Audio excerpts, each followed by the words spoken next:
Hello there. It's undeniable that the internet is a powerful medium for people to communicate and to be informed.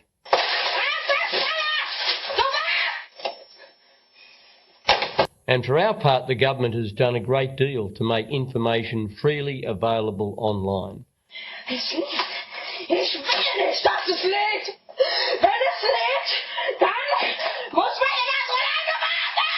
You will have seen that I am personally committed to using YouTube as a vehicle to make important announcements.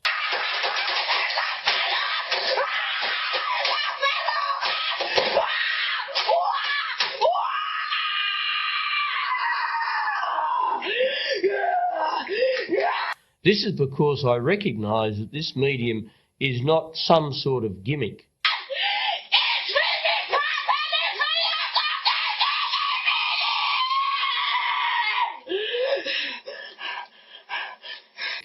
But can provide an uninterrupted, open and direct channel between decision makers and voters.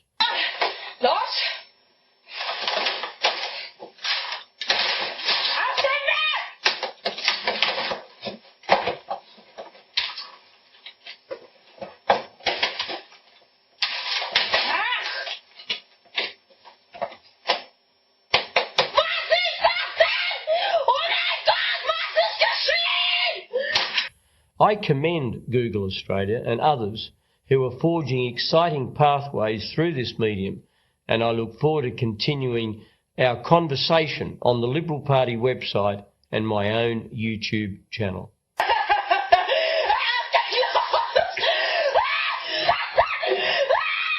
Authorised beat up name Liberal Party.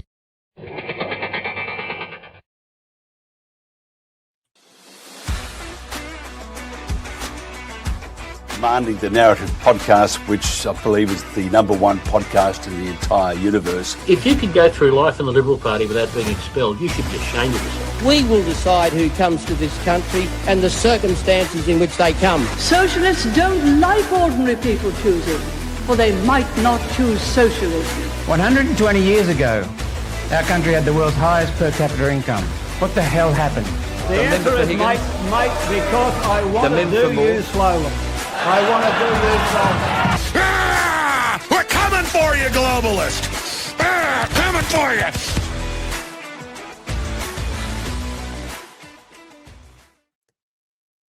G'day everyone, welcome back to another episode of Commanding the Narrative. My name is Stephen Tripp, and hello to everyone. Thank you for watching. If you are watching this live on YouTube, Facebook or Rumble, want to hear from you in the chat. I'm going to be flying solo tonight, so if you want to put a comment in there, I'm likely to read it out. If you want to put a question in there, I'll probably answer that as well. I'm happy to answer any of your questions. We are going to be talking about Australians for Better Government, but if you want to take it in a different direction, happy to do so. If you want to call in, the link to StreamYard is there also. Just hit that link and call in and say g'day. It's like Talkback Radio. Instead, we call it Talkback Streaming. So get onto it. Don't be shy. Don't be afraid. Get in and have a chat with me tonight. As I said, I'm going to be here by myself. So feel free to call in, and I want to talk to you and hear from you tonight. But we will be talking, as I said, about Australians for Better Government. And the reason for that is because I didn't organise a guest tonight. I've been very, very busy building a new studio for Commanding the Narrative. It's going to be exciting. I don't know if it's going to be complete straight away because I've pretty much run out of money. But we will see how it all unfolds over the next few weeks. So it should be exciting. Hopefully I can do more panel discussions in person. So that's the whole purpose of it. But before we get into everything, let's kick it off by the way that I always kick it off, and that's by directing you to the Commanding the Narrative website. It's by going to commandingthenarrative.com, and you'll get everything there up on the website, all the previous episodes there. You can see we've been doing some great episodes lately, and some really great discussions. We've been really hitting it on high gear. Last week we had Sam Buno and Richard Storchhorn for a very good episode where we reviewed the Farrer by-election. That was a great episode. We covered a lot of ground in that one, like we always do when I have Sam and Richard on. Previous to that, we had the footage from the We the People event up in Cessnock and also the Central Coast. So that's up on commandingthenarrative.com at the moment as well. Check that out. Some really great speeches from those two events. Dr. Christopher Reynolds always speaks very, very well, and Katie McCallum knocked it out of the park. So check out those speeches. And a very fun episode for me was the one that I did with John Martin and also Riley from the Young Conservatives for Christ. That was really, really good episode. We covered a lot of ground, and I didn't want that one to end because it was all about me. So I really enjoyed that one. Head to commandingthenarrative.com, and while you're there, you can hit the sign up button in the top right hand corner, and you'll get the updates from me, and you'll stay up to date with everything that we're doing. Also, if you want to contribute to the studio in any way, I definitely need a few extra funds coming in. So if you'd like to throw us a few dollars, please head to Buy Me a Coffee. It helps to pay for the stream, helps to pay for the website, and most importantly, gives me a very warm and fuzzy feeling inside, and it would help out a lot if you do want to head to Buy Me a Coffee and contribute there at that way. Or if you're watching on Rumble, there's also the Rumble tip jar where you can donate some cryptocurrency. That might help. So whatever you might choose, it would be greatly appreciated. And it's good to know that people out there want to support me and motivate me to keep going. And hopefully we can only grow and get bigger and stronger with all you guys following us along the way. Now, I also want to let you know, I will be letting you know a lot about Australians for Better Government tonight. But before we get really in depth on it, please head to the website and sign up to be a member, australiansforbetter.com. I say it every single time, the more members that we have, the stronger this movement will be. And as government really seems to go off the rails in this country, we need to get back to what government really is and the solutions that we could implement to get a better government. You're never going to get perfect government because you're dealing with human nature, but we all should always strive for better government, and that's what Australians for Better Government is all about. So head to that website. As I said, we're going to be talking about that tonight. I also want to direct you to the Light Australian newspaper. Issue 23 is out. They do some great work at the Light Australia. So go to the website, thelighaustralia.com, sign up to be a distributor, help get the Light newspaper out there. And if you scroll down to page 4, you'll see this article from me all about rural communities ignored on renewable energy zones. And that relates to the tour that we did out to the Central West Arana. We went to Geary and Wellington, Dunedoo, and we spoke to locals there and heard some really heartfelt, soul-destroying for me, having to listen to these poor people and their stories. It was really gut-wrenching to see these very stoic people, but you can see that they're broken inside because government is going after them, big corporations are going after them, and when you feel like you're being threatened by government and being threatened by big multinational corporations, is a very lonely place to be. It doesn't feel like you've got help coming from anywhere, but we are doing what we can to get that message out there, particularly to people living in the city, that this renewables rollout, this renewables nirvana is not what they sell it to be, and it is impacting big time on people's lives, especially in rural communities. Now, one last thing before we get into it, I want to talk to you about the Central Coast Conservative Alliance. Now, they've got an event coming up on the 1st of August. Now, if you head to their website, centralcoastconservativealliance.com, and hit the top banner here and go to Dinner Dance, you'll come to this page. As I said, Saturday, the 1st of August, it's the Central Coast Community Dinner Dance. Join us for an elegant evening of fine dining, inspiring speakers, and dancing to the live sounds of the Peter Healy Band, featuring exciting auctions and raffles, with all proceeds supporting local charities, making a big difference on the Central Coast. So you can head to the website, centralcoastconservativealliance.com, get your tickets. We'd love to see you there. We're going to have some great speakers. Well, I'm going to be speaking, and they've invited me to speak, so that's greatly appreciated. You can meet me and chat to me. You can also meet Lyle Sheldon from Family First Party, who we've had on the show before. All these people we've had on the show before. Gemma Naosi from the Libertarian Party. Stuart Bonds from One Nation. It's going to be interesting to hear from Stuart. And Craig Kelly, who's now heading up the Foundation for Economic Education. So, as I said, head to that website and get your tickets. It's going to be a really enjoyable evening. And a lot of those funds being raised are going to charity as well. Some very important charities there on the Central Coast. So come along. We'd love to see you there. Now, I'm going to talk about Australians for Better Government. I'm going to be recapping one of the presentations that I gave at the We the People event in the last couple of weeks, but hopefully I can flesh that out a little bit more than the presentations that I made on the stage. We can really talk about it at length and really flesh it out. And if you guys want to comment, I can read those out. Getting some comments already. Nate says g'day. Also, Scott says total liberal death. That's interesting. Courage is the Cure. Great podcast. If you want to check out Courage is the Cure, says greetings. David says Queensland Stafford election result, Labor won. Oh, that's no good. And also another comment. Thank you for your work, Steve. Thank you for everyone who is watching and for everything that you guys do. Now, what I want to talk about is how do we break the chains of political apathy? Now, there's a lot of people out there that have just given up on government. They're given up on politics. When I was on the Central Coast, I was speaking to a lady that worked at the club. She just came in for a sticky beak and she said, "Oh, I never talk about politics. I don't want to discuss politics." And I just thought, well, maybe we're getting to a stage in this country where you do really need to start talking about politics, at least thinking about politics, because you can try and shy away from politics all you like, but it's going to come after you one day if you let it go unchecked. So that's something that I think everyone needs to think about.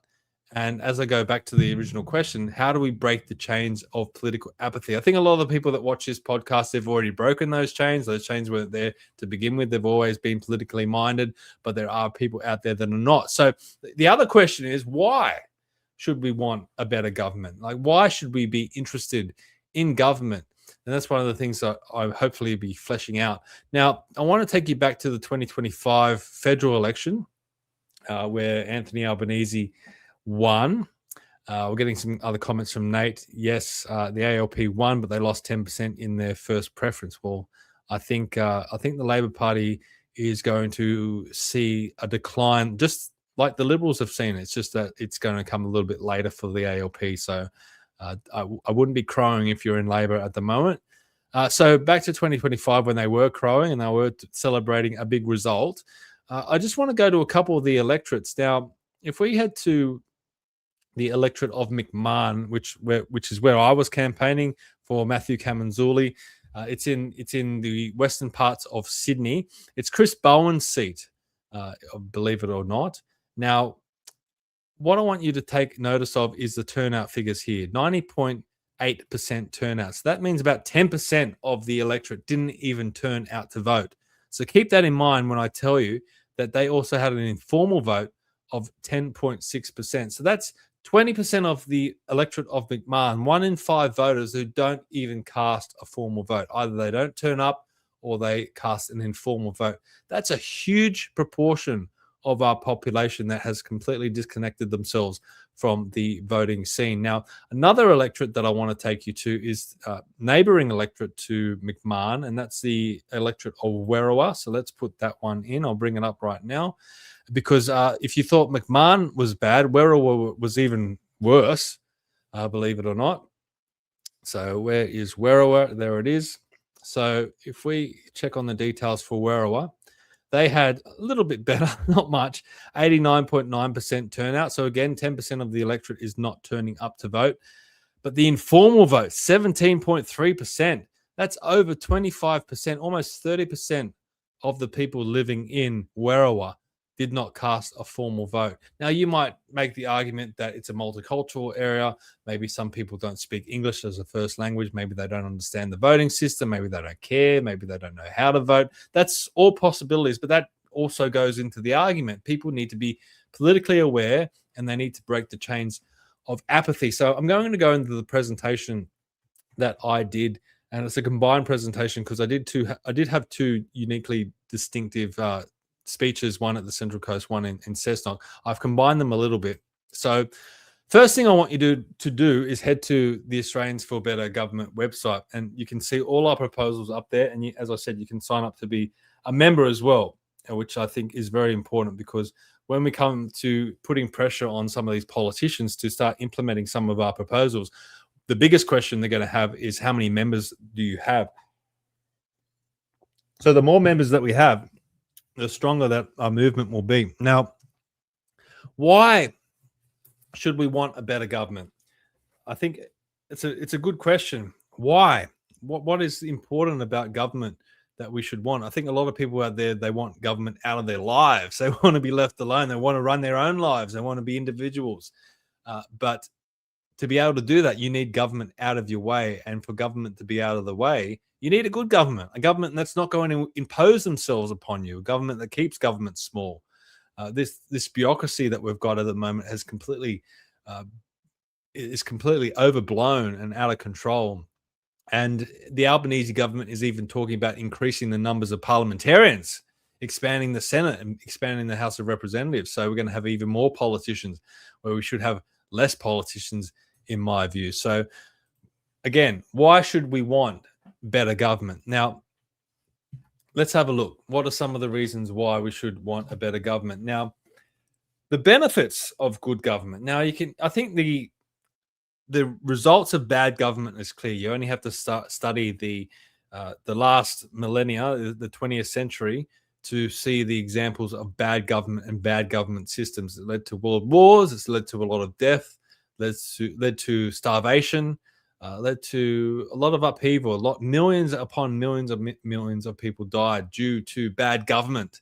So, what are the benefits of some good government? Well, we should all want four things, in my view. It was interesting. I put up a clip of this, and some people were saying, "I'll go back to the 1970s because I was advocating for these four things." I'm like, who out there would not want these four things in their life? So before we get there, a couple of questions. I might answer these questions first. As I said, I want this to be interactive tonight. So Dilemmas, hello Dilemmas, says, remember kids, One Nation has a 100% success rate in winning lower house federal seats since Bondi. Well, that's interesting. That's an interesting comment. I was only really one election, but still a good point. Martin Taylor, we don't want a better government. We want public servants to serve or resign. You don't want a better government. That's interesting. Okay. What do you want? A worse government? David says, what is your opinion of the Australian lobby group? I don't know too much about the Australian lobby group. I haven't had time to follow it. I know a lot of people have recommended Shallow Howe to me. I haven't had a chance to keep up with everything that he is doing. But look, I support everything that they are doing, and I support. Well, no, I don't know what they stand for. Maybe there are some issues that I don't support, but I support the fact that they're out there trying, and if they do the work to benefit this country and benefit the people of Australia, then more power to them. So that's my opinion right there. I probably should get them on the show to talk about them a little bit more. But back to what are the benefits of good government? Now, we should all want a strong, prosperous, safe, and free country.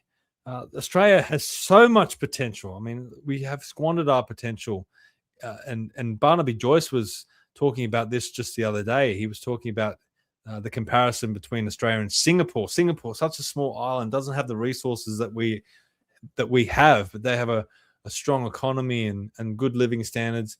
Whereas here in Australia, we're really struggling at the moment, and it's because of bad government. Like, you go back and watch Peter Costello recently. He was celebrating the 20th anniversary of paying off the debt, and I'd almost forgotten that it was possible to have budget surpluses in this country. And he was actually starting to put money in the bank. And it's very, very interesting if Peter Costello had continued as treasurer for the next few years to see him build upon that strength. I know he would have gone straight into the global financial crisis, but I even believed at the time that the global financial crisis wasn't going to hit Australia as hard as some of the other countries out there. And Kevin Rudd completely overreacted, and so did Wayne Swan and all the cronies. So I think you need to go back to Costello and think about what we can achieve in this country. And we've completely lost that. We've completely lost the view that we can have budget surpluses in this country, or at least sustained surpluses. Yes, Chalmers put through a couple of surpluses, big deal, but the government is still spending a tremendous, tremendous amount of money, and it needs to stop, because we need to start using that money for some nation building projects in this country. Why don't we have more dams? Why don't we look at the hybrid Bradfield scheme, where we're bringing water down from far north Queensland down to the lower states? Why don't we look at high-speed rail to start connecting some of our cities and some of our rural areas and decentralize Sydney and Melbourne. We need to start looking at that sort of stuff. We need to open mining, get more mining going, get more funds coming into this country. Look at taxation. Look at the way we tax liquefied natural gas and other commodities. I mean, that's what I mean when I talk about we have so much potential in this country and we're just squandering it because the governments and the politicians really have no idea. Now, what's the other thing? Culture. Government should protect our culture. When does government protect our culture in recent times? It should celebrate and foster our culture. It should protect it. And it should not make us feel guilty for our culture. And there's been a lot of that recently where they're making us feel guilty for being Australian or making us feel guilty for flying the flag.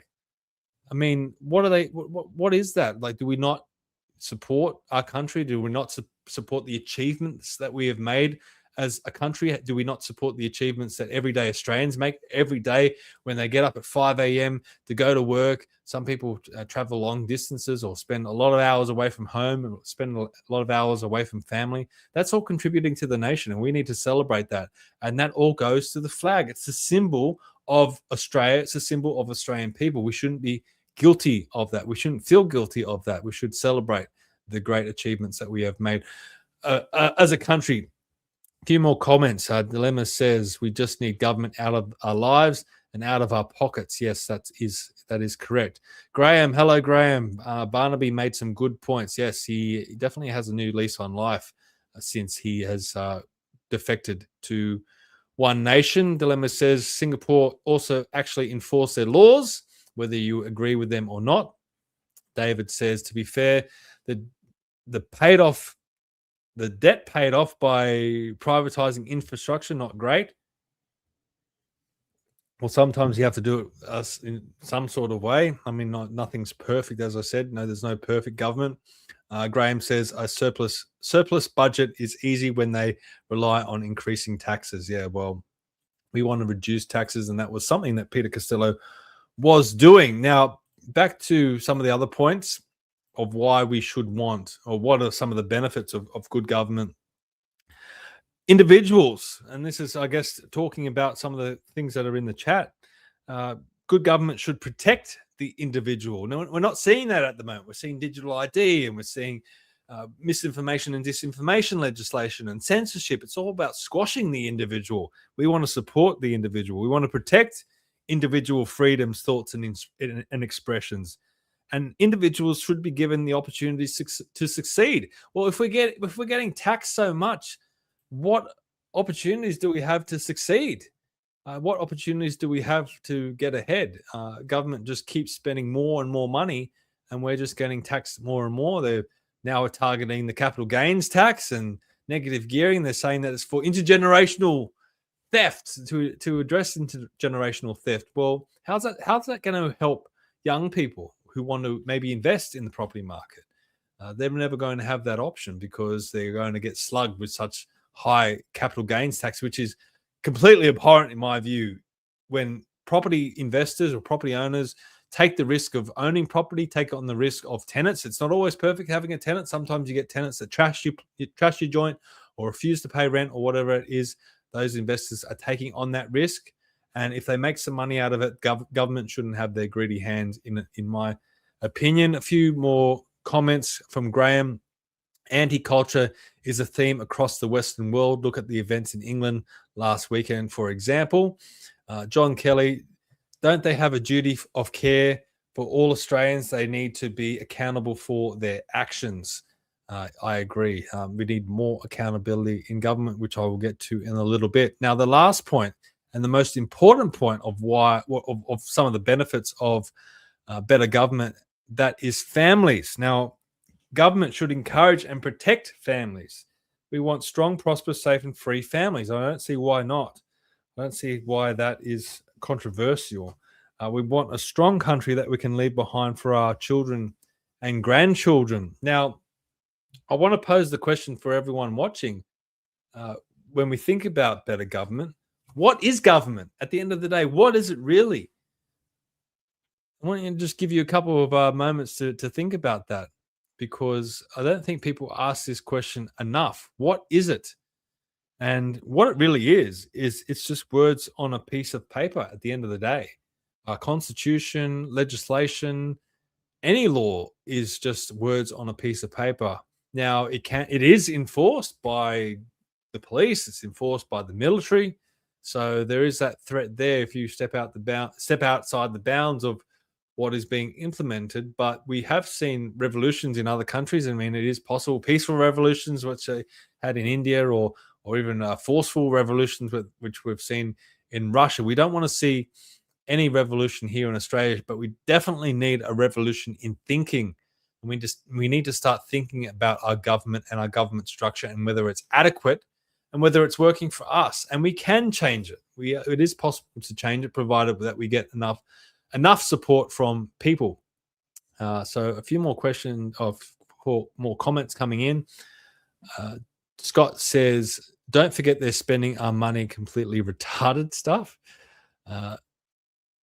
Robin says, independent Western Australia media, Max Freedom, spoke to the young people on the streets of Perth recently. The young people are aware they won't be able to buy a house. That's really terrifying, because imagine growing up in a country where you feel going to work or going to uni or studying or trying to advance yourself in life is not going to amount to anything, because you're not even going to be able to afford to buy a home. It's a pretty harrowing situation, and we really need to address this. And we can't rely on the politicians to do this stuff anymore. It has to come from a people's movement, whether it's Australians for Better Government or the Australian Lobby Group or whatever. We really need to get our act together and really force the politicians to move this country in the direction that we want. Dilemma says, unite. The Kingdom rally footage looks crazy. I haven't seen that yet, so I wouldn't be able to comment at this stage. Richard says, hello, Richard. What the government has done to trusts is an inheritance tax by stealth. The disabled and their carers will be damaged horribly by this filth. A lot of these taxes are hidden taxes, and they're trying to say that they're. How can you benefit anyone by raising taxes or taxing people more? Graham says they want the government to be your only family. I think that's correct. And a few other comments we've got coming in. Richard says the next step is to include the family home in the pension assets test. Yeah, they're going to keep coming after us in every which way. They're going to touch superannuation. They're going to go after everything, because they are spending, and they're going to have to start plugging the holes in the ship by dipping into our assets and dipping into the money that we have. They're not going to be able to just tax forever, and they're going to have to start going into our assets. It's the only way. All right, so as we continue, we've talked about what is government, and hopefully you've answered all that in your mind. So the next part is, how do we empower voters? How do we break the chains of political apathy? How do we convince Australians to become more politically involved? Now, you can educate them, and that's something that Australians for Better Government is trying to do. We're trying to educate people in civics, and we'd love to roll out a civics course in the schools. You can encourage them to become politically active. You can motivate them. You can force them, and we do force people to vote, so that is part of it. I'm not saying that we should force people to join a political party or anything like that, but we do really need to start thinking about how we get more people politically active. And look, it starts by convincing people that government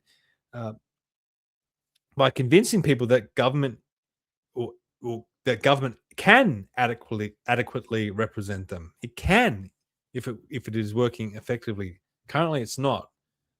We don't feel like we are being adequately represented, and I'd be interested to see if anyone out there does feel like they're being adequately represented. Now, if we go back into history, we can look at some quotes, and this one is attributed to John Basil Burnhill from 1914. A lot of people also say it was from Thomas Jefferson, but according to Grok, it's John Basil Burnhill, and he said, "When the government fears the people, there is liberty, but when the people fear the government, there is tyranny." And I think that sums up the situation and what we're trying to talk about tonight. The politicians need to start fearing us politically. What do they fear? What do politicians fear the most? Well, they fear losing their seat in Parliament. They don't want the voters turning against them. They don't want the voters putting pressure on them. So if you've got a group like Australians for Better Government with a lot of members behind them and a political movement behind them, and they start saying, look, politician, member of Parliament, if you start not supporting our proposals, we are going to campaign against you. Or if you do support our proposals, we're going to campaign for you. That's where real political pressure is applied. And the other thing that government and politicians fear, that's accountability. There's not enough accountability going on in our government system at the moment. And we saw that especially during COVID. Where's the accountability since COVID? There hasn't been any. Anthony Albanese promised a royal commission. We haven't seen that. The public health advice, which I always talk about, what was that written down? Was it written down on a napkin? Was it whispered into someone's ear? Was it actually typed out and presented to the politicians? Because every day the premiers would get on stage in front of the press conference and say, well, we're listening to the health advice. Well, what was the health advice? We want to hear it. That should be transparent. Government is meant to be ours. It's meant to be the people. We should be able to see that stuff. Nothing like that should be top secret. A couple of other comments. Martin says, Australian non-compliance is the next revolution. Can't vote your way out of tyranny. Oh, I don't know about that. I completely disagree with that. I think voting and being politically active is the answer. We just need to have more faith in ourselves and more faith in our movement. We're too divided at the moment. Dilemma says voting for One Nation now is like driving a car. Okay. It's not usually your dream car, but it gets you to the destination. Well, that's an interesting one. And Graham also agrees with that one as well. Now, that's the magic word that we're going to be talking about. Accountability. How do we bake in accountability into our system? Well, we can look overseas and look at ways of how accountability has been used overseas. So I want to head to the Australians for Better Government website, and you can all do this by heading to our website, australiansforbetter.com. If you hit on the Our Mission tab, you'll find all our proposals, and under the Empowering Voters tab, you'll come to this page, and it talks about some of the things I'm going to talk about now. The first one is recall elections. Now, let's say that we've got a prime minister who stands up before an election and says, there will be no carbon tax under the government I lead, and next minute you vote them in, and she brings in a carbon tax. Or you have another prime minister who before an election campaigns against net zero, and then when he gets elected, he heads off overseas and comes back and says he wants to sign the Paris Agreement. Well, that's where a recall election would come in. If you vote for someone and they start doing what they said they wouldn't do, and they go against the mandate that was given to them, you can recall them. Now, this happens in California, and as I said, no system is perfect, but it is a way of building accountability into our system. So recall elections are a method by which the electorate can vote to oust elected representatives before their terms have officially expired. In countries where they are implemented, recall elections are an attempt to curtail the influence of political parties on elected representatives. In essence, to ensure that elected officials are representing their constituents instead of abiding by the party machine that they're a part of. Recall elections are also a method of imposing accountability upon the electorate's elected representatives. So if you did have a government or even just a single parliamentarian that was suddenly going against everything that they said that they would, you could generate enough support, enough groundswell of everyday Australians to enact or trigger a recall election, and that would force an election. And then the people could have a say on whether that parliamentarian or whether that government as a whole continues. And I think that's a way of, as I said, accountability, building accountability into the system. How do we do that? Well, this is an option. And we can talk about this.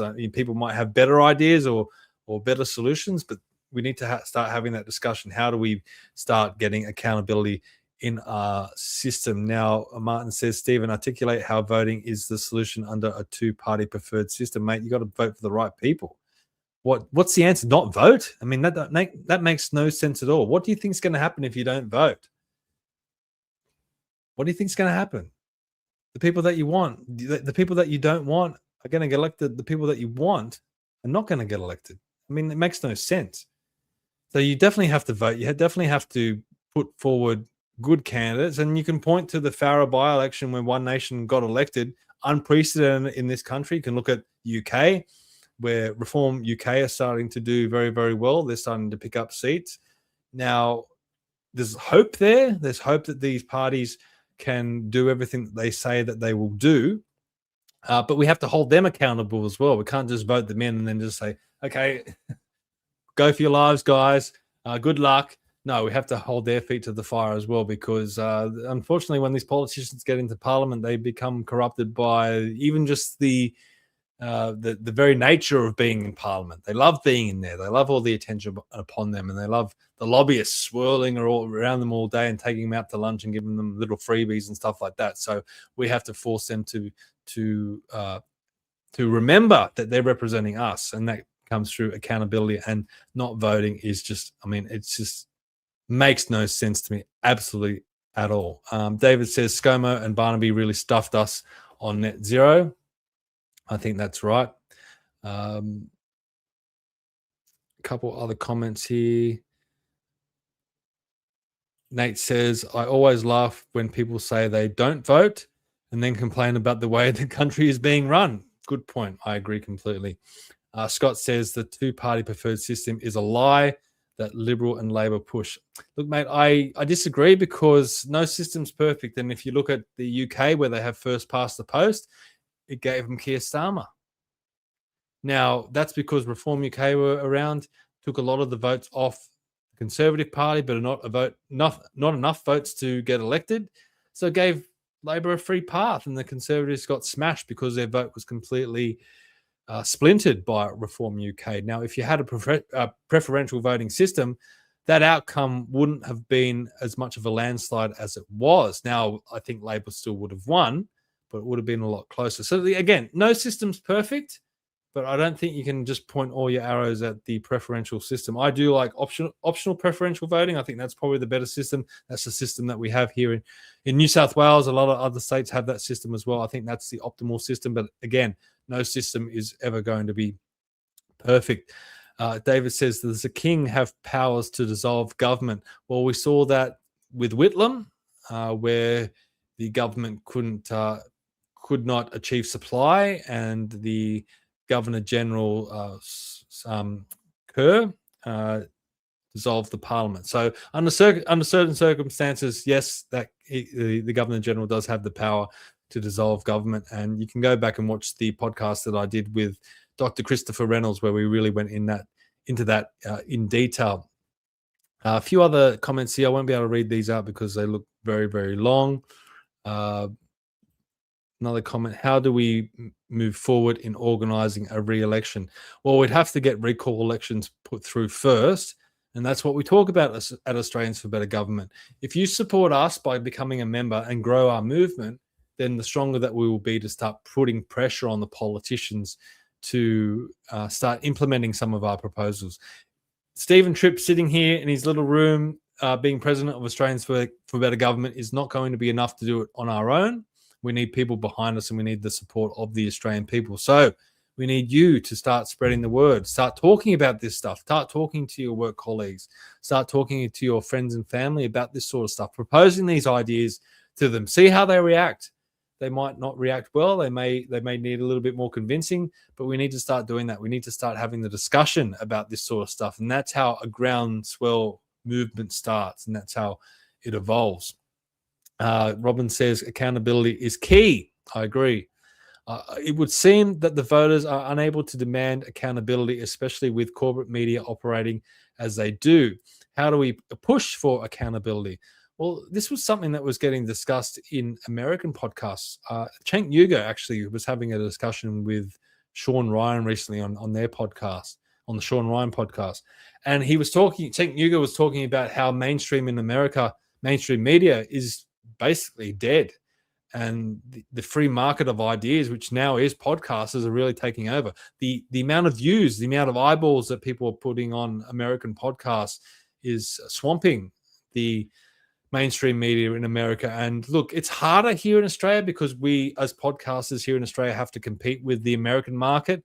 I don't keep up with Australian podcasts because I'm too busy listening to Patrick Bet-David and Piers Morgan and Sean Ryan and Joe Rogan and Tim Pool and all those great podcasters over in America. But we need to start supporting independent media here in Australia. And Robin would vouch for the Light Australian newspaper, outlets like that. We need to start supporting those outlets. We need to start pushing Australian podcasters and Australian independent media and Australian independent media news outlets to build them up to be able to start to sway everyday Australians, and so they don't have to rely on the mainstream media. And I was having a conversation with someone the other day, and they brought up the point, and they said, look, the boomers, the older ones, they're still watching TV, but the younger ones are really gravitating to the podcast. And I think that's where the battle is. Independent media. As I said, it's the free market of ideas, and the best ideas will rise to the top. A few other comments. Nate says our preferential voting system is one of the better ones in the world. I agree. You put the candidates in preference on your own choices. Yes, that's correct. Tony. Hello, Tony. Tony says, eternal vigilance is the price we pay for freedom. It's a simple case of cause and effect. We got complacent and now we suffer. Again, she's exactly right. The Australian people, we're just laid back. We don't care about government. All these people running around saying, I don't want to talk about politics. Well, that's complacency. That's being apathetic.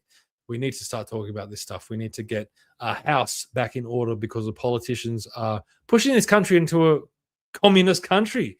It's pushing it more socialist. I mean, let's just face it. That's the direction that we're heading, and we're letting them do it. We're letting them do it because we are not getting enough. We're not getting involved enough. David says accountability comes from the party members. Issue is Labor, Liberals, and to an extent, One Nation don't really listen to their members. We'll stop voting for them. That's when they're going to start listening. Nate says, I've trained my old man to stop watching the mainstream media, and now he uses YouTube. He's 71. Well, there you go. You can encourage your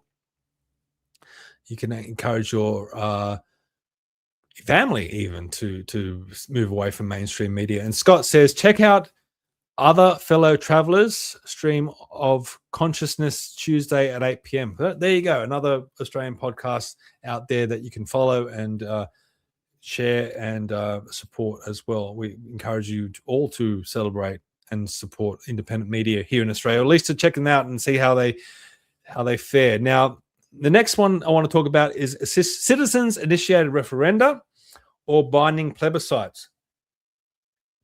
Now, again, this is a way of giving more power back to the Australian voters so that we cannot be ignored. So, for example, a citizens-initiated referenda or blinding plebiscite are votes that cannot be ignored. They must be binding. Now, let's think about some of the things that we would like to push through under these circumstances. Firstly, citizens-initiated referenda aims to safeguard the rights of citizens and prevent the abuse of political power, giving the people the full control over their constitution. The people could drive any change that they feel needs to be made to the Constitution, eliminating the need to rely on politicians to initiate the change.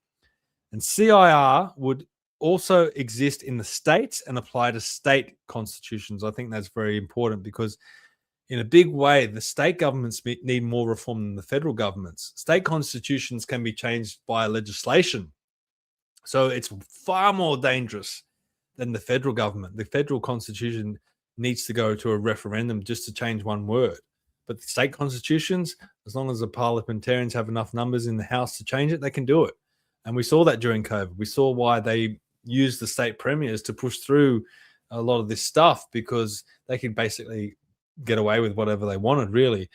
So state politics is, in a lot of ways, we need to focus more on state politics than we do federal politics, especially the state constitution. So citizens-initiated referenda would apply to state government as well. The other part is binding plebiscites. Now, binding plebiscites would work in a very similar way to citizens-initiated referenda, but citizens-initiated referenda would apply to the Constitution, whereas binding plebiscites would apply to anything, any legislation. So, say, for example, we wanted to enshrine free speech in this country. Now, Ralph Abet, to his credit, is trying to get that done in the Senate, but the other politicians, surprise, surprise, are not going along with him. And all he's trying to do is to have a referendum. So basically put a vote to the Australian people on whether or not they want to enshrine free speech into our constitution, protect free speech in this country. Now, you would think that that's a no-brainer. You'd think that the politicians would say, okay, well, if the Australian people want it, let's give it to them. If they vote for it, give it to them. Well, they're blocking it. So citizens-initiated referenda could potentially unblock it. So if you get enough support of people saying that we do want to go to a referendum on enshrining free speech into the Constitution, that's when citizens-initiated referenda would kick in and we would go to a referendum without having to rely on the politicians for their approval. Now, that could extend to other freedoms as well. Maybe we want to enshrine trial by jury, or we want to enshrine other freedoms. That all comes into citizens-initiated referenda, and also, as I said, binding plebiscites would apply when it doesn't rely to the, or it doesn't involve the Constitution. Seeing a lot of people in the chat making some big, a lot of comments here. A lot of these are quite long. What that shows is people are starting to think. People are getting engaged. This is exactly what we're trying to do at Australians for Better Government. We don't have all the answers. I don't have all the answers. I get a lot of good ideas by speaking to people and even debating people. And that's what we need to do. As I said, we need to start this discussion to get people thinking. Robin says, our children don't understand how voting works. That's why we need to start reintroducing civics into our schools, Robin. We need to push for that. As many adults don't, especially regarding preferential voting. We need education. I completely agree. Martin says, so Stephen, if your party got a voice in Parliament, what is your first key point for changing the parliamentary process? Well, I think the answer to that is by heading to the Australians for Better Government, AustraliansForBetter.com, and seeing the proposals, because a lot of that I would want to implement. The first one is hard. I think probably citizens-initiated referendum would be high on my list to give power back to the people. Another one would be to abolish political parties in the Senate and also the upper houses. I think there is no reason for political parties to exist in the Senate. It should be the House of Review. I think we need to limit political parties where possible. And the other thing is I would enshrine free speech in the Constitution, or at least take that to a referendum. I think that is a fundamental thing that we're missing in this country. And then you could look at some of the other freedoms and rights that we should be enshrining into the Constitution.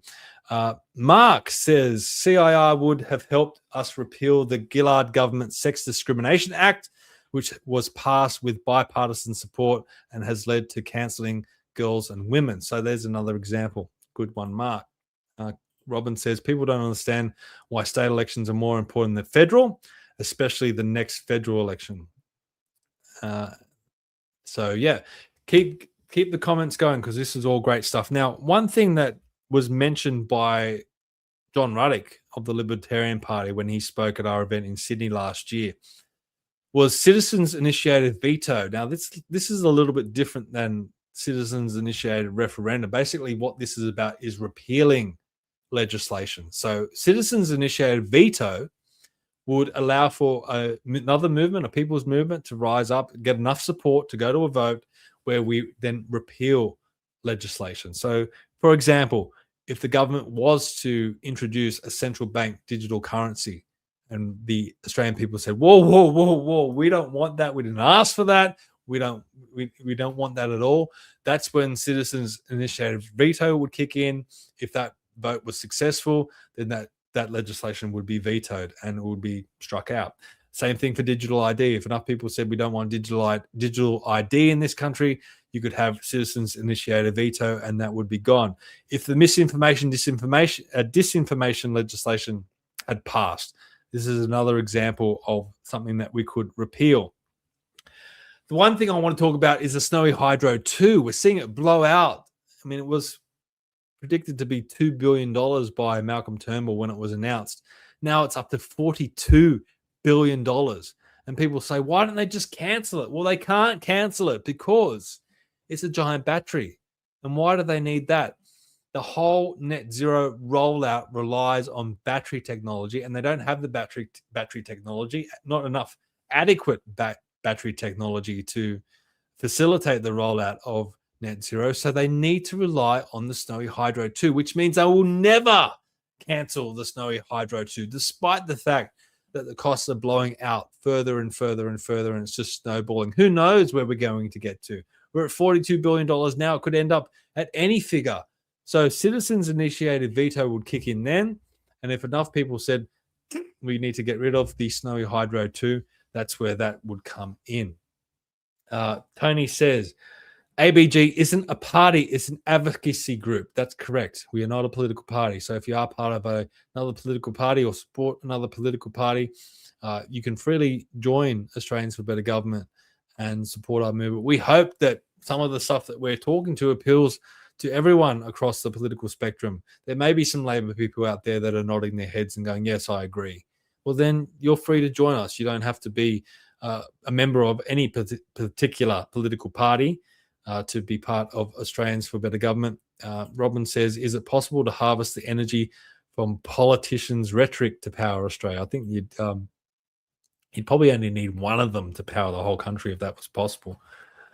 Good comment, Robin. Okay, so the next thing I want to talk about is more ways of how we can get more direct democracy into our system. So the example that I want to bring up is from America. Now, this is a ballot paper from the United States, right? And as you can see here, it's massive, right? And there's a lot of things on here. This is just for the US presidential election. Now, they not only vote for who they want to be president and vice president, but they also vote for their congressional representatives. They vote for the Chief Justice of their Supreme Court. They vote for several judges. They vote for heads of departments, so the bureaucracy. And they also throw in constitutional amendments from time to time. Now, why can't we have this at every federal election? Now, we've already got the two ballot papers. We've got the big one for the Senate. Everyone complains about how big it is. I'm sure they're not going to complain that much more if we throw in another ballot paper. And what are some of the things that we would ask on that ballot paper? Again, as I said, we can't rely on the politicians anymore. We need to start building more accountability into the system. We need people to be less apathetic and more involved in the political process.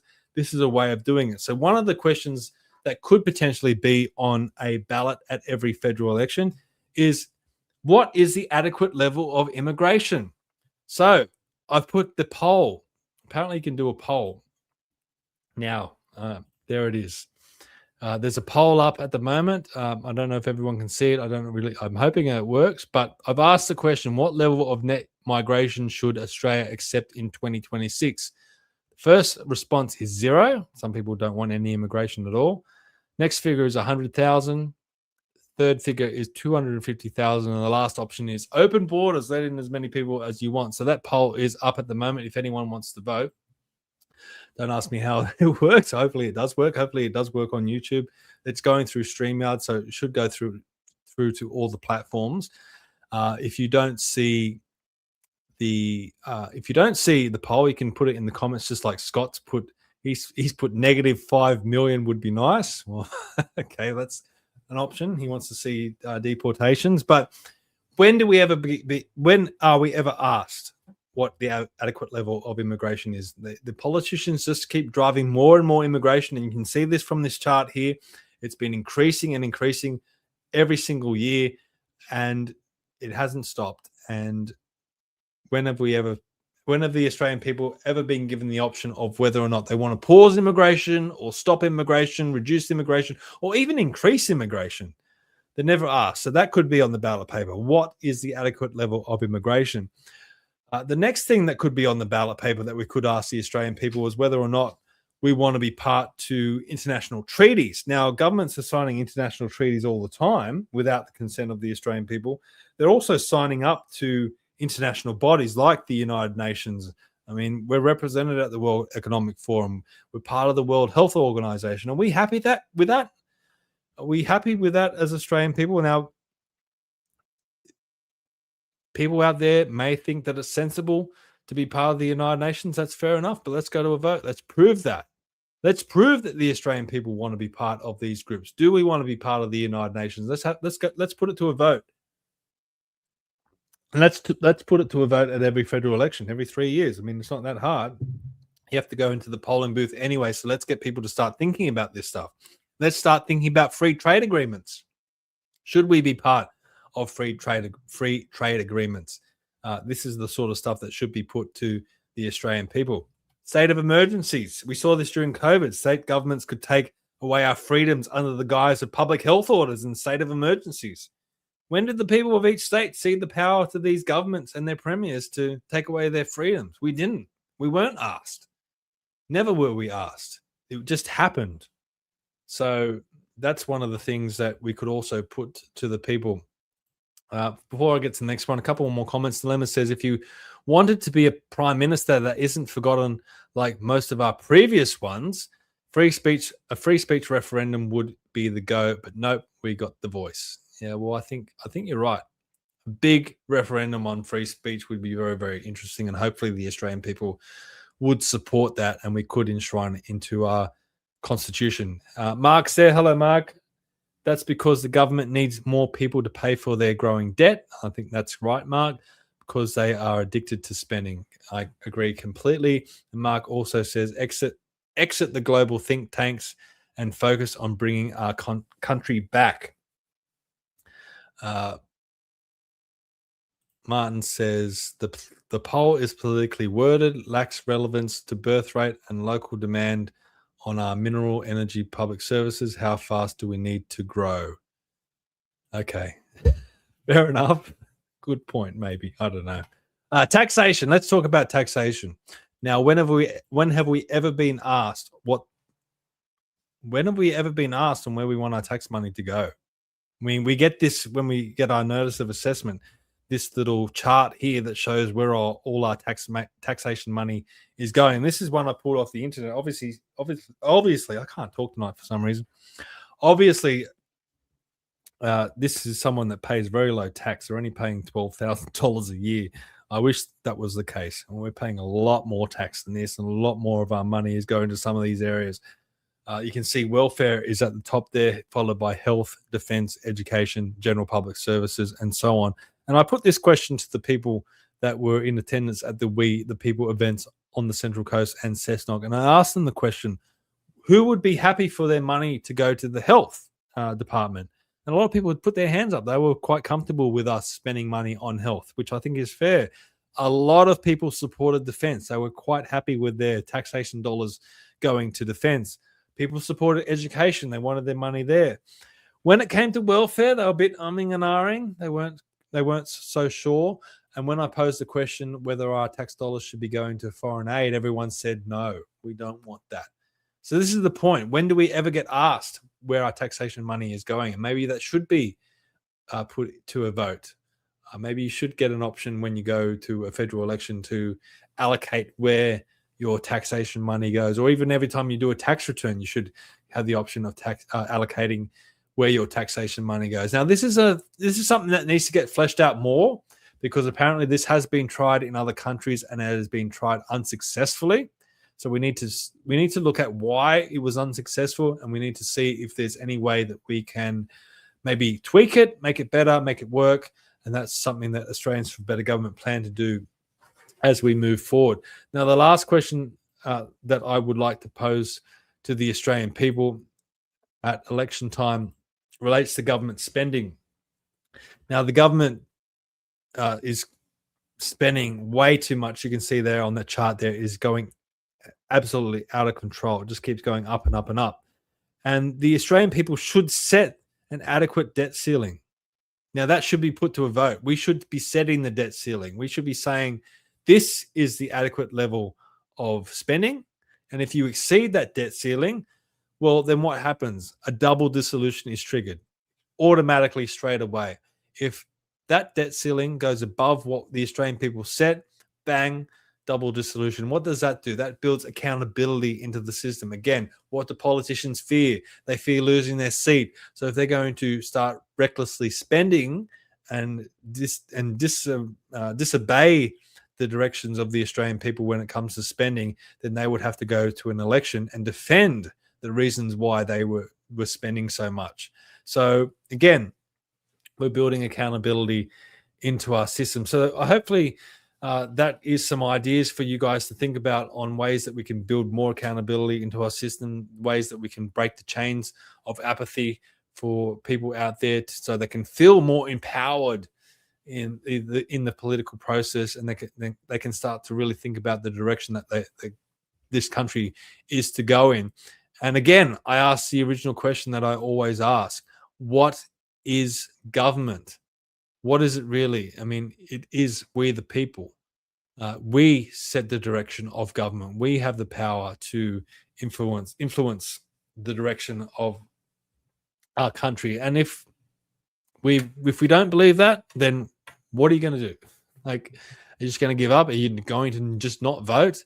I mean, I don't see any sense in that. We need to start a people's movement where we start having these conversations and we start really putting pressure on the politicians to start implementing some of these things. And it won't happen without people power and a people's movement. And as they say, politics is downstream from culture. We need to change the culture in this country to start thinking about how we achieve better government. Now, see, if you support some of the things I've talked about tonight, please head to the website. There's more proposals up there. And also think about signing up to be a member, AustraliansForBetter.com. You'll find it all there on the website. Now, I do want to bring up a few other things while we've got time. Now, again, I'm going to ask this question. Do you feel represented? Are our elected representatives adequately representing your interests and the interests of the nation? I think it's quite clear at the moment, at least, it feels like they're not. Now, what is the solution? We need to improve the performance of government to deliver better outcomes for Australia's future, which is what we've been talking about. Now, one of those areas that I believe that we really need to focus on is Chapter 2 of the Constitution, and that relates to the executive branch of government, which fits into the three branches of government that we have, which is the idea of separation of powers. Now, we've talked about this a lot on the podcast before, especially with Dr. Christopher Reynolds. We've gone into this. I'm going to repeat it again, so drum it into all of you. We should have three branches of government in this country that should be separated from each other and completely independent from each other. That is the definition of separation of powers, and it was how our Constitution was intended to be when it was first drafted by Andrew Inglis Clark. Now, the first branch is the Parliament. Now, we're told that we have a separation of powers between the House of Representatives and the Senate. Well, that, in fact, are two houses within the one branch of government, which is the legislature. Now, in the legislature, they have the power to make and change law. The next branch of government is the executive. That's where I'm going to be focusing on tonight. The executive have the power to put law into action. So this is government departments. These are ministers, the Governor General, and also the bureaucracy. It's all under the executive branch of government. And the last branch of government is the judiciary, which has the power to make judgments on the law. So, as I said, all three branches should be separate from each other and completely independent, and currently they're not. Now, as I said, we're going to focus on Chapter 2, which relates to the executive branch of government. So, Section 61 talks about executive power. Now, the executive power of the Commonwealth is vested in the Queen and is exercisable by the Governor-General as the Queen's representative, and extends to the execution and maintenance of this Constitution and the laws of the Commonwealth. So what that is saying is the Governor-General should be the head of the executive branch. Doesn't say Prime Minister, doesn't say Speaker, doesn't say Minister, doesn't say anything other than Governor-General. Now, another thing I want to point out is that it mentions the Queen. Now, that relates to Queen Victoria, I hope I'm getting that right, who was the Queen at the time that the Constitution was written. And it says in the Constitution that that extends to her heirs as well. So even though it says Queen, what it really means is crown, and whoever is representing the crown at the time, which currently is King Charles. So we've made that point that the executive branch of government is meant to be run by the Governor General. Well, what do we have at the moment? We don't have a separation between those two branches, because here you've got Sam Mostyn, who is the Governor General, and Anthony Albanese, who is the Prime Minister. And the Prime Minister selects the Governor General. And the Governor General does everything that the Prime Minister and Cabinet advises her to do. So where is the true separation? I mean, the Governor General is meant to be running the executive branch of government, which is meant to be separate from the legislature, but the head of the legislature, which is the Prime Minister, is selecting the Governor General and then telling the Governor General what to do. How is that a separation? There is no separation, because effectively the Prime Minister is running both branches of government. So there is no true separation of power. Now, what Australians for Better Government is saying, we should be electing the Governor General. The Australian people should be electing the Governor General, and then the Governor General should head the executive branch of government, because then you would have two separate branches of government, and you would have hopefully more accountability, because then those branches could almost sometimes work in conflict with each other, or apply pressure on each other, or hold each other to account. And that's where a true separation of powers comes in. So hopefully you all agree that the Governor General is to be elected, and then we could elect a good Governor General that would run our executive branch, which is exactly what happens in America. If you're trying to understand the system and how it would work, that's how it is meant to operate. Now, I talked about how much power the Prime Minister has at the moment. The Prime Minister obviously is in charge of the government in the lower house. The Prime Minister tells his party what to do in the Senate. The Prime Minister and the government are selecting the Governor General and then telling the Governor General what to do. The Prime Minister is appointing ministers to then head departments within the executive branch.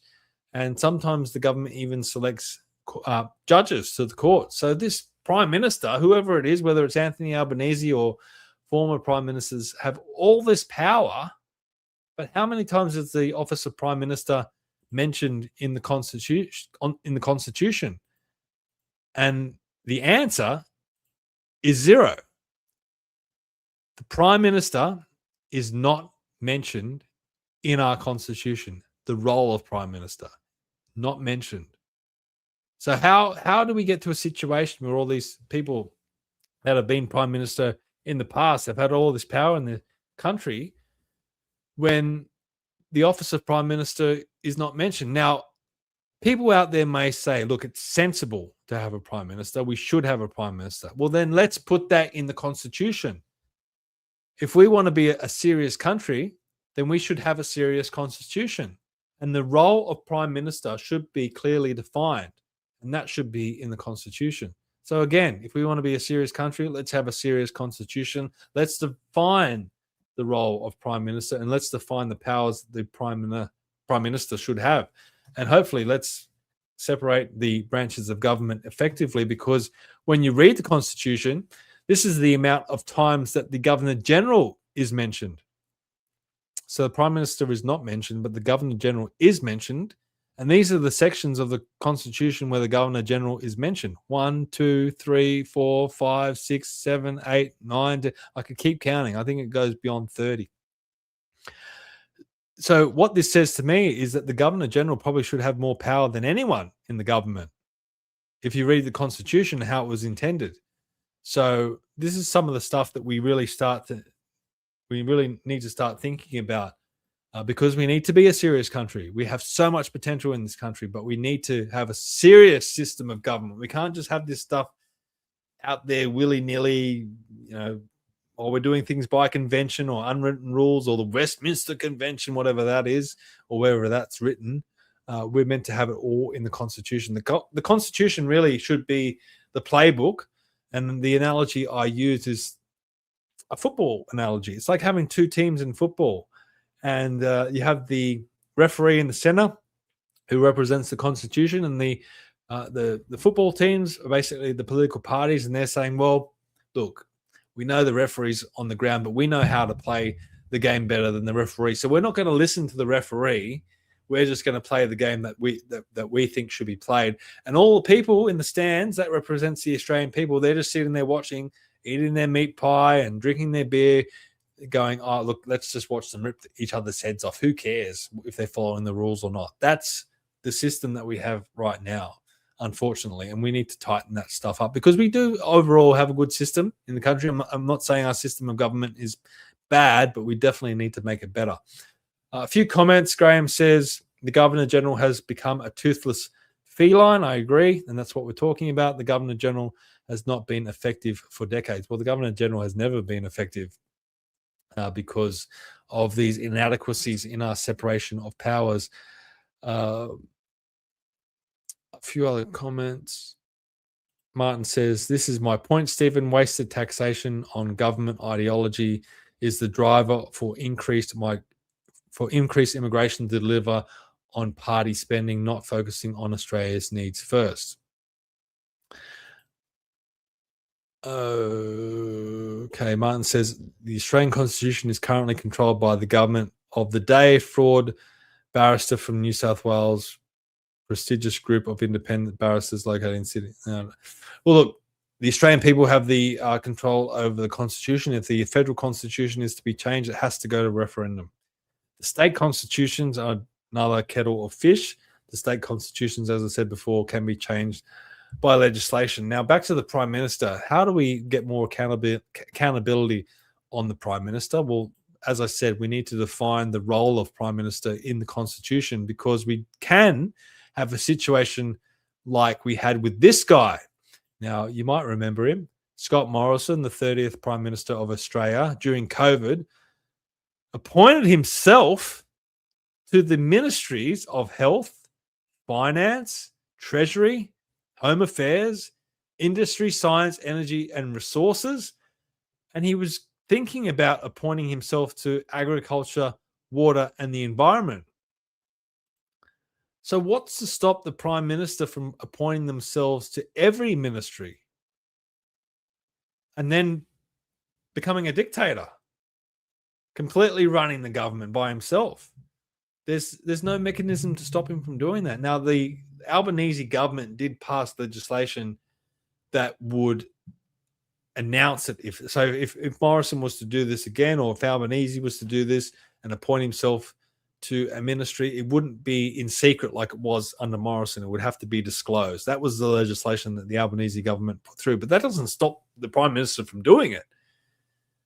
So this is the stuff that we have to think about. These are some of the blind spots in our Constitution that we need to really tighten up, and we need to define the office of Prime Minister. The other thing that we need to fix up is the line in the Constitution that I believe completely ruins our system of government, and that's in Section 64 under Ministers of State. Now, under Section 64, it says the Governor-General may appoint officers to administer such departments of State of the Commonwealth as the Governor-General in Council may establish.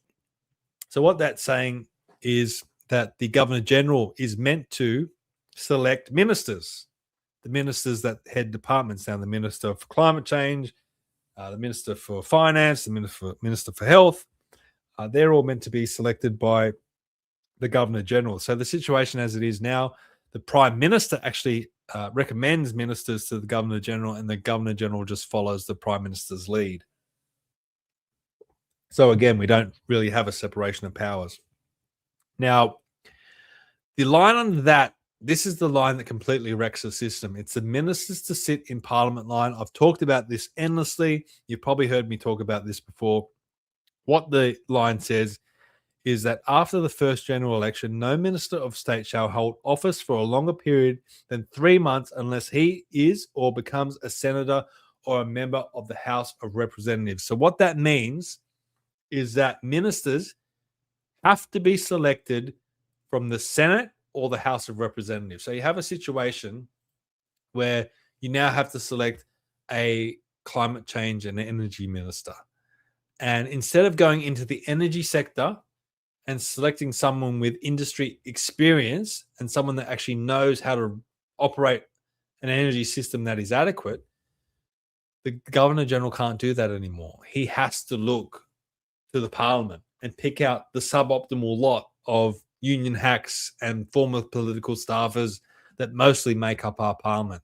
That's a terrible situation in this country. And it doesn't allow us to go into industry, into sectors where they may have real life experience in some of these departments, and select people that are adequate in running those departments, or would be adequate in running those departments effectively. Now, let's look at that in more detail. Let's give it a real life example. And the one that I always talk about is the Minister for Defence, which currently is Richard Marles, who is also the Deputy Prime Minister. Now, this is the bio that is on his Minister for Defence website. So this is what they actually talk about. They talk about how he grew up in Geelong. They talk about how he's had all these other ministries in the past. So he's been Minister of Trade, Minister of Employment, Foreign Affairs, all these different things. I don't know how he's meant to have all this experience in all these different departments, but that's the system that we have. Down the bottom, it says that Richard Marles is a Geelong cat supporter, a golf fanatic, a keen photographer, and a snow dome collector. So we always laugh at this. I mean, I have nothing against people collecting snow domes. I collect a lot of stupid stuff as well. But does that make me an adequate defense minister? No, I shouldn't be Minister of Defense. I haven't been in the military. I don't know the first thing about running a military. Richard Marles knows about snow domes, but unfortunately, there's no snow dome minister. And unfortunately, he's Minister for Defence. John Ruddick said he probably doesn't even know how to fire a gun. Now, this is what his Minister of Defence website or Department of Defence website doesn't tell you. Now, this is his real bio. And it's all about his union involvement. So he joined the Melbourne University Labour Club in his first week at university. So straight off the bat, bang. He's in the union system. First week at university, he's like, I'm straight away into the union movement. Served as president of the Melbourne University Student Union in 1988. He was the general secretary of the National Union for Students in 1989. He started his career, so he's working in the real world, but as a solicitor with Melbourne Industrial Law Firm. I don't know why I can't talk. Law firm Slater and Gordon.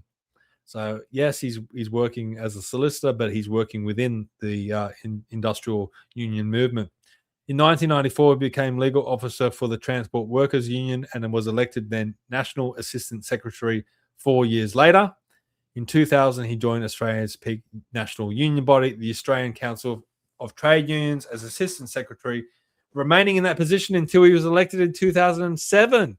So he has been in the union movement since the late 1980s up until the time that he entered Parliament. What does he know about defence? He should be the Minister for Unions, not that we have one, but that's where his experience has been. So he's completely inadequate, in my opinion, to be Minister for Defence. Now, what could an option be if we went into the real world and all the broad Australian population and selected a minister based on military experience? Well, you could have someone with the caliber of Peter Cosgrove, General Peter Cosgrove, born in Sydney in 1947 as the son of a soldier. So bang, straight away, born into a military family. Graduated from the military college in Duntroon, fought in Vietnam, commanded a rifle platoon. So he knows how to fire a gun. We know that. That's one tick. He was awarded the Military Cross in 1971. He was the commander of Interfet. He was a lieutenant general. He was then a general later on.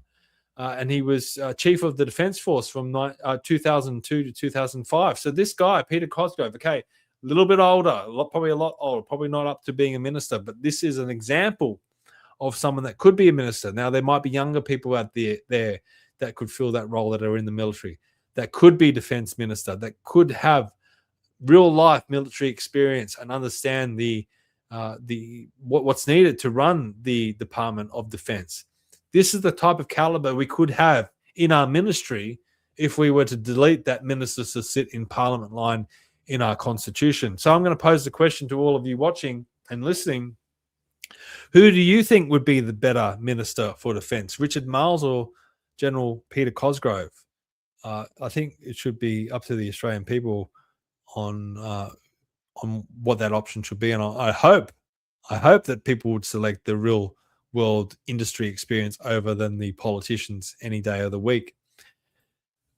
So what we would do at Australians for Better Government is that we would push for a referendum that would then delete that ministers to sit in Parliament line in the Constitution, that would then allow the Governor-General to go out into the real world and find a minister to fill that ministry, whether it be the Minister for Defence or Minister for Health or Minister for Education, based on their industry experience. So that's an example. Or for people out there who think Jared Rennick would be a great treasurer, then they could select Jared Rennick without him actually having to be in Parliament at the time. So that's what deleting that line out of the Constitution would do. So more comments coming in. Let's have a look. Innocent Bystander says, remember Gough Whitlam, Parliament of Two. That is correct. When Gough Whitlam was elected, he and another person appointed themselves for a period of time to all the ministries in Parliament. Scott says, I vote for Alex Antic for Supreme Leader of the People's Republic of Australia. Okay, fair enough. I would like to see Alex Antic have a little bit more ambition. Every time you ask him whether he should be Prime Minister one day, he shies away from it. Innocent Bystander says government wants and desires a republic. Just let that sink in. Scott says he was called the submarine at uni, always going down and full of seaman. Oh, okay. I shouldn't have read that one out. That's the danger of being live. Graham says, when a clock collector can be treasurer, then go on to me PM, then anything is possible. Yeah, so we want a better caliber of people in our ministries, and deleting that line out of the Constitution would allow for that, so we wouldn't have to be confined to just selecting people out of the Parliament. So that's some of the proposals that we're talking about at Australians for Better Government. Now, this is the current Albanese cabinet. I'm not picking on Labor because they are in government at the moment, so they're copying it. So let's look at some of their ministers in detail, and I've kind of done this already, so I'll push through it quickly. So Chris Bowen, Minister for Climate Change and Energy, born in 1973, elected to Fairfield City Council in 1995, and then he left in 2004, so he was there for 9 years. But then only 3 years later, he was elected to Parliament in 2007. Where's his experience in the energy sector? He has none. Katie Gallagher worked as a social worker, studied political science and sociology. Later, she had an administrative job at the Community and Public Sector Union, and then was elected for the ACT Parliament in 2001 before entering federal politics. So again, where's her experience in finance? Did she work at a bank? Did she work anywhere with a cash register? Does she ever floated a till or anything like that? We don't know. Probably not, because she's been in the union movement or in government. And finally, Anthony Albanese. We know he grew up in public housing. I think everyone knows that, to a single mother. He studied economics at Sydney University, which is great, but he never applied it. During his time in student politics, Albanese led a group within Young Labor and that was aligned with a hard left faction, which maintained links to broader left-wing groups such as the Communist Party of Australia, the People for Nuclear Disarmament, and the African National Congress, or the ANC, which is interesting. As a student, he joined the Labor Party and later worked as a party official and research officer before entering Parliament. And he was elected to my old seat of Grainler, where I lived, in 1996. So what does Anthony Albanese know about the pressures that everyday Australian people are under? He's been in Parliament since 1996. Now he's running the show. He has no idea what the Australian people are having to put up with, paying a mortgage, having a family, trying to pay the bills, trying to get up for work every day and working weekends, working 2 jobs or whatever it might be. People out there are struggling, and these politicians have been in there without any real life experience, and they've been in Parliament for their whole lives. So if they're going to be ministers and they're going to be heading government departments and putting law into action, I don't think they're the better option. So I'm going to ask all of you, who is the better option? Who should be ministers? Anyone, I say. Surely anyone is better than the politicians that we have in Parliament right now, because I just don't feel they have enough experience in the real world to understand, firstly, the departments that they're running. And some of these ministers have multiple departments, so I don't know how they're meant to run multiple departments. They haven't had experience in running anything. They haven't had any experience in running a business or being a manager of anything, so I don't know how they're suddenly meant to run multi-million-dollar, multi-billion-dollar departments like defense. That's pretty serious, or finance. So these are some of the things that we need to start talking about. A few comments. Graham says One Nation should be recruiting Ben Roberts-Smith. So that's interesting. They could do that, maybe. They're recruiting a lot of people at the moment. Okay, so let's recap. We're getting to the end now. Thank you for everyone for sticking with us. Hopefully this has been thought-provoking for all of you, and you started having some thoughts and coming to your own conclusions and ideas about some of the things of how we improve our system of government. We can't just rely on Australians for better government. We definitely can't rely on the politicians. We need everyday people like yourselves to come up with some of these proposals. So firstly, as I said, we want to elect the Governor-General. We want to ensure a true separation of powers in this country. We want to delete the ministers to sit in Parliament line in Section 64 of the Constitution, which, as I said, would allow the Governor-General to select ministers based on their industry experience and their experience in that ministry. We want to allow, and as I said, that's the last point. But some of the other proposals that we've also got, where possible, we want to reduce the power and influence of political parties. And that includes reforming the Senate by banning any affiliation to a political party or political organization. That includes unions. We want the Senate to be a true house of review. So instead of legislation coming through and the senators basing their vote on their party and the party that they're part of, that legislation should be judged by the merits of that legislation. So that's what hopefully abolishing political parties would do. We want to reintroduce the Legislative Council in Queensland. If you don't know, Queensland don't even have an upper house. It was abolished by the Labor government in the 1920s. So we want to bring that back. We want to enshrine freedoms in the Constitution, not just free speech, but other freedoms as well. We want to introduce citizens-initiated referenda. Most importantly, we want to educate Australians in civics. And if we had it our way, and if we had enough resources to do this, we would implement a civics course in schools. So kids would understand our system of government and hopefully come up with some ideas on their own, because kids are always very, very good at implementing and coming up with ideas. And they do surprise us adults sometimes in some of the genius ways that they solve problems. So finally, I want to ask this question to you all once more. What is government? What is it really? Anything in our political system, the structure of our government, anything can be changed with the will of the people and with enough people pushing for reform and pushing for change. And we can do it if we're organised, and hopefully that's what Australians for Better Government plans to do or hopes to do. If there's another group out there that can do it, then go for it. I would support them as well, because we definitely need change in this country. We need to optimize our system of government. We need a better government system, and we need it now. We need it more than ever, because we are on the wrong trajectory in this country, and we can't rely on the politicians anymore to drive the direction of this country, because it feels like they're driving us into a brick wall. So a few more comments. Graham says most of our politicians aren't qualified to run a chook raffle. Mark says, great presentation, Stephen. Thank you, Mark. I'm sure Mark would give a great presentation as well. And check out his podcast, faith, culture, and politics.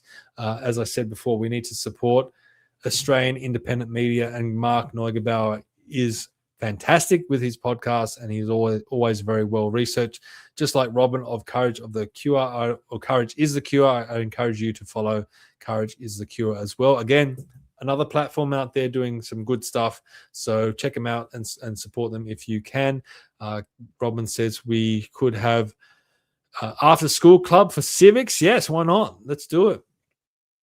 Albert says, will there be a recording of this discussion? Yes, it's being live streamed to YouTube, Facebook, and Rumble, so you can find it there, and it will also be uploaded to Spotify and on the RSS feed. It goes everywhere, so Apple Podcasts, a whole bunch of places I don't even know. This podcast goes everywhere, goes around the world. So if you wanted to share this around to other people, you can. Just head to Commanding the Narrative. You can head to commandingthenarrative.com, our website, or Commanding the Narrative on YouTube, Rumble, Facebook, or any other one of those platforms. You'll find this one here.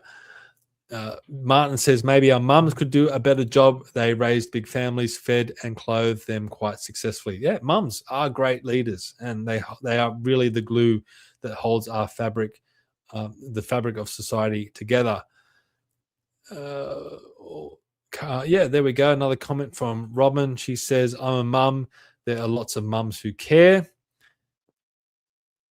Mark says, and likely re-uploaded to the Australians for Better Government YouTube as well. Yes, you can also follow the Australians for Better Government YouTube page, and Mark did do some very, very good videos on that YouTube channel. So you can also head to the Australians for Better Government YouTube channel as well, and find some more information there. Albert says, thank you, very informative. Well, thank you, Albert, for watching, and hopefully this has been thought-provoking for you, and you can come up with your own ideas on how we can better our government. So please, I encourage everyone, if you have enjoyed this and you do believe in Australians for Better Government, head to the website, australiansforbetter.com, sign up to be a member, or at least think about signing up to be a member. We would love to have you on board. At the very least, read our proposals and start talking about them with other people. Maybe start the conversation with your friends. If you are in a political party, start having this conversation with the other people in the political party. Maybe this movement starts there within the political parties. Wherever it might be, we need to start talking about this stuff. We can't be apathetic. We need to break the chains of apathy, and we need to push for a better government. We need to ask ourselves the question, why? Why should we want better government in Australia? And look, government should be there to protect us. We shouldn't be threatened by our government. And a lot of us felt that during COVID.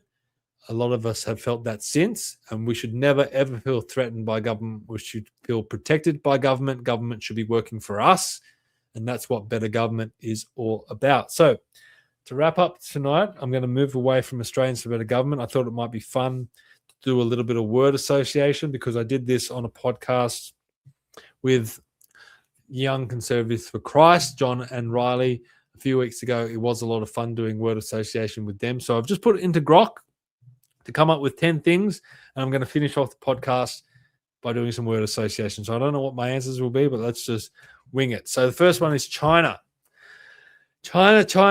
Look, I've been to Hong Kong, but I haven't actually been to mainland China. But I guess my only feeling is that we want every country to be successful. We want Australia to be successful first and foremost. But if we have successful countries all around the world, then the world will only be better. And hopefully those countries will be free, and they'll be prosperous, and they'll be peaceful. We don't want to see any conflict around the world. And if those countries were prosperous, and if those countries were free and peaceful, then I'm sure the citizens of those countries would enjoy living in those countries, and they wouldn't have to venture to other countries. So I want to see a successful China. I want to see a successful Australia. I want to see a successful America. I want to see a successful UK, France, Germany, India, New Zealand. I want every country around the world to be successful, and that includes China. The next one is Elon Musk. I can't get a good read on Elon Musk. Look, the guy is obviously brilliant for heading up as many businesses as that he does, Tesla and SpaceX and Neuralink and all these different rods in the fire that he's got going. I don't get a good read on him, but I guess the best thing that he did was opening up X and making that a free speech platform. And I think the other platforms have had to follow suit. I've found Facebook has been a hell of a lot better. So has YouTube since Elon Musk bought X. And if that's the only thing he ever does in his life, I think that would be well worth it, because I think we need freedom of speech in the world, not just here in Australia. And we need the freedom of ideas and the freedom of expression. Number 3, the economy. Unfortunately, I feel the economy is not talked about enough. And when I grew up under Peter Costello and John Howard, it's all they talked about. They wanted a successful economy, and we felt safe and secure in this country because we had a good economy. And we don't have a good economy anymore.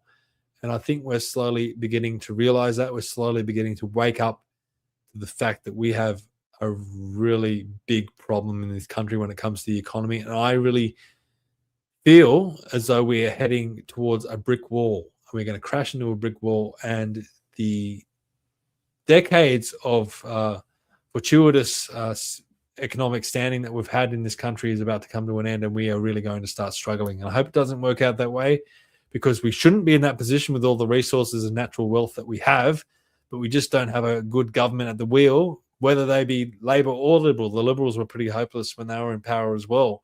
So we definitely need a person of the caliber of Peter Costello to come back in and direct the ship in the right direction, because we're about to go off a cliff. So number 4 is AUKUS. Again, it hasn't been talked about all that much about the nuclear submarines. Look, I feel that the nuclear submarine technology that we're working towards may be obsolete by the time that we get it, if we ever do get it by next decade. Look, it might create jobs, it might create a stronger alliance with the US and UK, but I think it's pretty strong already. I always go back to a podcast that I did with Lieutenant Colonel Alastair Pope, and he said, if you look at modern conflicts, what are they moving towards? What is successful in modern conflicts? And that's the use of drones, unmanned armed drones. And I think that's the future. Maybe that's where we need to be spending our money, instead of forking out billions of dollars for nuclear submarines. Really, how many are we really going to get? A few more comments from Robin. She says, fabulous. Thanks, Steve. Thank you, Robin, for watching. Tony says, good answer on China. Thank you, Tony. Martin says, a successful humanity benefits all humanity. Yes, I agree completely. Robin says, Elon sold.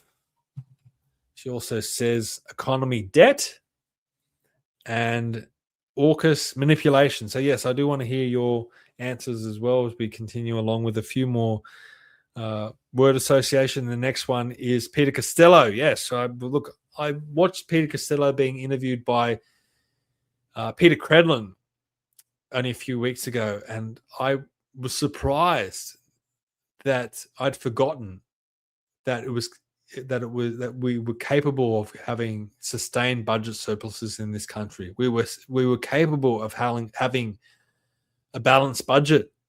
And again, all the Labor people are going to be jumping up and down and say, well, Jim Chalmers had 2 budget surpluses. Well, big deal. We're still in a lot of debt. They're still spending massively in this country. And Peter Costello had the country heading in the right direction economically. You can attack him on other things possibly, but as a treasurer, he wasn't as bombastic as Paul Keating, but he did the job, and he did the job well, and he set us up. He set us up so well, and it was squandered so quickly by Rudd, by Wayne Swan, and by everyone else that came after him. And I wish that Peter Costello could get the reins of Treasury back. But unfortunately, it doesn't look like that's going to happen, and I don't see a savior coming anytime soon. So I definitely think that we are heading in the wrong direction when it comes to the economy. Robin says Costello system. Well, yes, potentially on other things, but I think on the economy, he was a good treasurer. The next thing I've got is Alex Jones. Okay, Alex Jones. Alex Jones, controversial character. I've been watching Alex Jones probably since about 2011, 2012. On and off. I don't watch him all the time because I don't like the rants a lot. Well, some funny rants are good, but I often find when he's on the show by himself, he does go on and on and on about things. I do like watching when he's interviewed. I think that's probably the best version of Alex Jones when he goes on Joe Rogan or Sean Johnson or other places. He has been right about a lot of things. He hasn't been right about everything. But when something big in the world is happening, I tend to head to his channel to hear his perspective. And he definitely has paid the price for his views and pushing his views out there. He's lost his whole branding of InfoWars. He's carrying on, good on him. But it goes to show that freedom of speech is definitely under attack in the world, not just here in Australia. So he's definitely an interesting character. And I'm definitely not opposed to listening to Alex Jones. Okay, number 7. I've only got 10 here, so 4 to go. Gina Reinhart. Look, I don't know too much about Gina. I know Tony, who supposedly is a very good friend of Gina's. But it appears that Gina Reinhart is heavily behind One Nation now. Now, I don't know if that's ultimately going to be a good thing or a bad thing. I saw today that Tina McQueen from the Liberal Party and also Holly Hughes have defected to One Nation. Now, Tina McQueen is almost like the right-hand woman of Gina Reinhart, so no surprises there. So it's going to be interesting. I think it seems that One Nation is heading into more professional direction. Now, I don't know whether that's because of Gina Reinhart or because of Lee Hansen, but that's all going to be played out. A lot of people have been asking Gina Reinhart to contribute more with all her money and get behind a party like One Nation. It appears that she's done that. So I guess we'll have to wait and see how that all plays out. Robin says Alex was right. How though? Well, he thinks he's getting telepathy or some sort of dreams or whatever it is. That's his answer, but who knows? Who knows where he gets this stuff? And Robin says, Gina, the plane. That's her answer. So, yeah, that plane was a bit off-putting, I felt. The fact that Pauline was out there celebrating, oh, look, I've got a new plane, while a lot of Australians out there are struggling to pay the rent or the electricity bill or whatever it might be. But if it means that Pauline Hanson is going to be able to get to more locations and build up more support for One Nation, well, maybe it's a good thing. Who knows? We'll see how that all plays out. Number 8, this is another interesting one that Grok threw at me. David Icke. Look, interesting character again. Not someone that I follow. I have looked at his stuff in the past. One of the things that stands out to me is when he said that the moon is hollow. that NASA was bombing the moon. It was humming like a tuning fork, and he was saying that it's too artificial to be natural, and that it's controlling us through water and through the tides. I mean, humans are supposedly 80% water. Look, I don't know about any of this stuff. This is one of the things that David Icke was talking about. Definitely an interesting character. I wouldn't take everything he says as gospel, but definitely thought-provoking, and I think we need more thought-provoking people in the world. And if you choose to follow him, go for it. If you choose not to follow him, that's your right, and I think that's how it should be with everyone.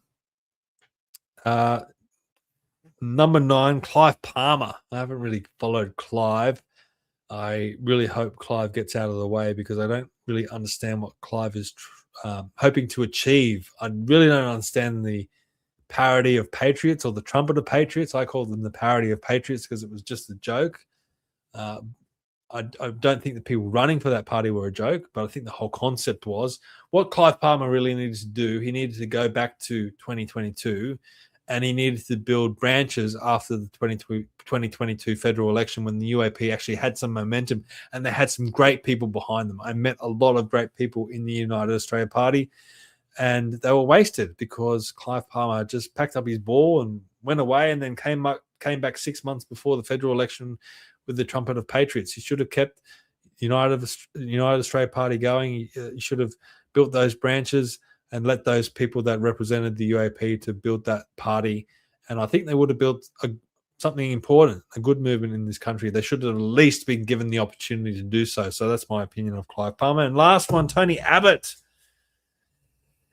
Again, someone I've never really been that impressed by. A lot of people point to Tony Abbott and say, he's the hope of the side, blah, blah, blah. I think he was a pretty suboptimal, mediocre prime minister. I didn't really, he wasn't there a long time, but he never really filled me with that much confidence. What Tony Abbott was for me was Tony Abbott was a good middle of the road minister, health minister, whatever it might be. Not a prime minister, not a treasurer, not a substantial role, just like a bulldog there for the government to go into one of those lower ministries and probably do a good job, but not be the star. And I think what it shows is that the Liberal Party after John Howard was really void of talent. And I think people look at Tony Abbott as the hope of the side, purely because there's not enough other talented people out there. And who else was there? Malcolm Turnbull, okay. Brendan Nelson, people like that. So I think that's why Tony Abbott stands out. But within the Howard government itself, I think he was just a middle-of-the-road minister and not the man that everyone builds him up to be. Although sometimes he does make a lot of sense. It's just a pity that he didn't implement that when he was in government. And he actually said that much when he was at CPAC last. He said he wanted to apologize to everyone at CPAC because the government that he led wasn't up to the standard that this country needed. Well, that's easy to say when you're out of government, but he should have done it when he was in government. So a few comments before we finish up. Thank you, everyone, for following along. Robin says, David Icke, so-called independent media won't talk to him. And then she says, Clive, where is Titanic 2 when we have so many Australians homeless? And she says Tony is irrelevant. Well, I agree with the irrelevant part. Scott says Pauline blames Tony for her stint in jail. That should be a stain on him. And Martin says Clive Palmer's true political agenda is widely understood by political analysis as a mechanism to protect his vast mining and business interests, disrupt the major political parties, and amplify his personal populist ideologies. So, that's Martin's take on Clive Palmer. So thank you, everyone, for tonight. As I said, I've been very, very busy. I haven't been able to line up a guest. Hopefully you enjoyed me flying solo. It was challenging, but maybe it's something that I need to, at least it was challenging. I need to challenge myself more. So thank you for sticking with me. It seems like people were engaged in this discussion. So thank you for everyone in the chat and for following along. Please head to Australians for Better Government, our website, australiansforbetter.com. If you support the things I was talking about tonight, please sign up to be a member, or at least consider to become a member. It's $35 per year. So what it does is gives us the resources to hopefully expand our message, take our message to more people. We hold events all around the country. I do speaking engagements as many places as I can go. And wherever we go and talk about this, it really resonates with people. We had a couple, it says not come up with tears in their eyes because I guess they feel like we were bringing them hope because a lot of people feel helpless and hopeless with our political situation at the moment. So Australians for Better Government is there to hopefully provide that hope, at least start the discussion and get people thinking about our system of government. And while you're looking at websites, please head to commandingthenarrative.com as well. You'll find all the things that I do up on Commanding the Narrative. And the sign up button in the top right hand corner, you'll get the regular updates. Scott says cheers. Robin says great show. Nate says I liked it, mate. It was good. Thank you very much. Have a good weekend, everyone. Nate says. And Martin says don't need a guess when you talk common sense. Great chat. Well, thanks for that, mate. I really appreciate it. I really appreciate all the support. Thank you, everyone. It's been a lot of fun. It's been interesting. It's been great reading your comments, and hopefully we can do all this again soon. But for now, we'll see you next time. Bye-bye.